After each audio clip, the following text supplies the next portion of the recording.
Selamat siang semuanya. Hari ini kita akan bahas tentang pengakuan dan pengukuran piutang. Tapi untuk pertemuan kali ini kita akan bahas tentang pengakuan piutang terlebih dahulu. Oke, kita mulai ya. Sekarang kita bahas tentang apa itu piutang. Piutang adalah sejumlah tagihan yang akan diterima oleh perusahaan dari pihak lain, baik sebagai akibat dari misalkan kalian melakukan penjualan kredit atau memberikan pinjaman uang kepada pihak lain, atau mungkin kalian melakukan pembayaran pada pihak lain tapi pembayaran kalian ternyata lebih besar dari yang seharusnya. Nah, itu akan memunculkan piutang di sisi kalian. Pengelompokan piutang, ada 3 jenis piutang. Yang pertama itu adalah piutang usaha. Ini merupakan akibat dari penjualan kredit. Misalkan kalian menjual motor kepada pembeli dan pembeli melakukan pembayarannya tidak saat itu juga, melainkan ada jangka waktunya. Nah, itu namanya penjualan kredit. Nah, penjualan kredit ini akan menyebabkan timbulnya piutang bagi kalian di sisi penjual. Oke. Nah, piutang wesel itu hampir sama dengan piutang usaha, namun dia bedanya ada janji tertulis mengenai pembayaran atau promise. Ada juga surat weselnya. Jadi bedanya itu mungkin adalah di jangka waktunya. Misalkan piutang usaha itu dia lebih singkat waktunya. Misalkan cuma sampai 30 hari. Nah, kalau misalkan piutang wesel dia lebih panjang, bisa sampai 60 hari, 90 hari atau bahkan lebih dari 90 hari itu. Nah, kalau piutang lain-lain itu adalah piutang selain piutang usaha dan piutang wesel. Contohnya seperti piutang kepada karyawan atau piutang kepada dividen, misalnya piutang dividen gitu. Ada banyak yang termasuk dalam piutang lain-lain. Kalian bisa cari langsung di internet, oke?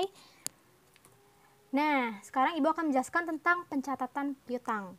Jadi, ada beberapa cara dalam pencatatan piutang. Pertama itu adalah piutang usaha dilaporkan sebagai aktiva lancar. Karena piutang usaha itu biasanya kurang dari 1 tahun, makanya dia masuk ke aktiva lancar.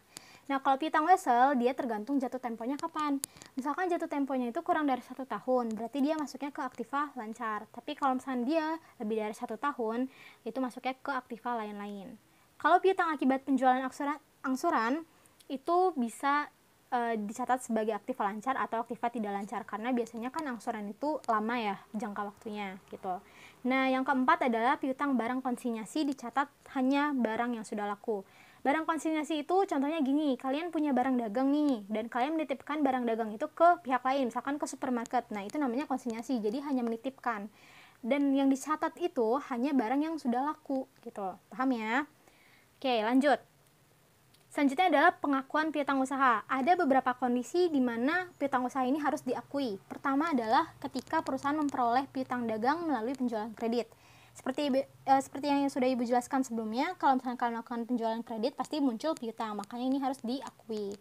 Lalu yang kedua adalah terjadinya retur dan potongan penjualan. Retur itu apa? Kemarin Ibu sudah jelaskan.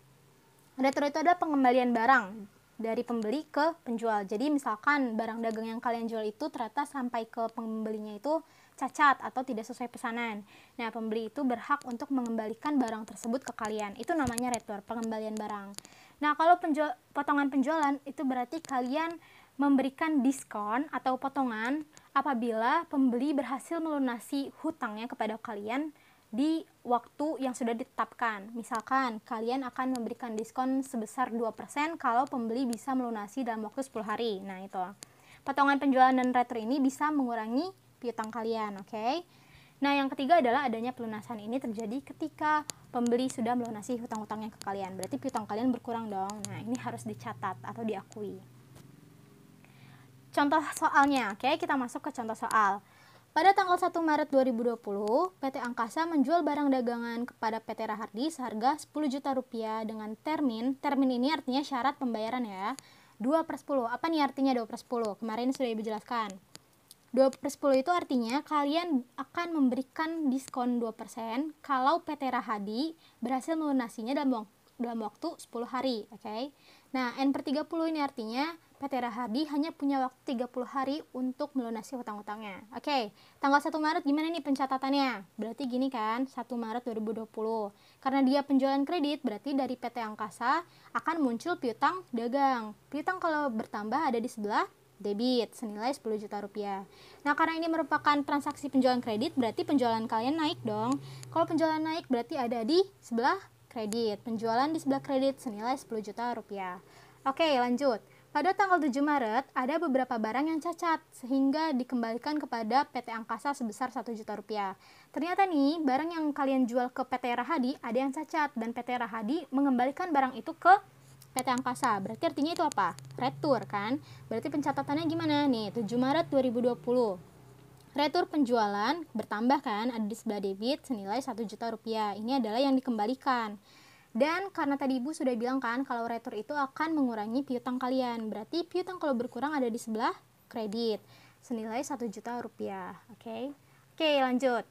Pada tanggal 9 Maret, PT Angkasa menerima pelunasan dari PT Rahardi. Oke, berarti pada tanggal 9 Maret ini PT Rahardi berhasil melunasi hutangnya kepada PT Angkasa. Jadi gimana nih pencatatannya di sisi PT Angkasa? Nih, 9 Maret 2020.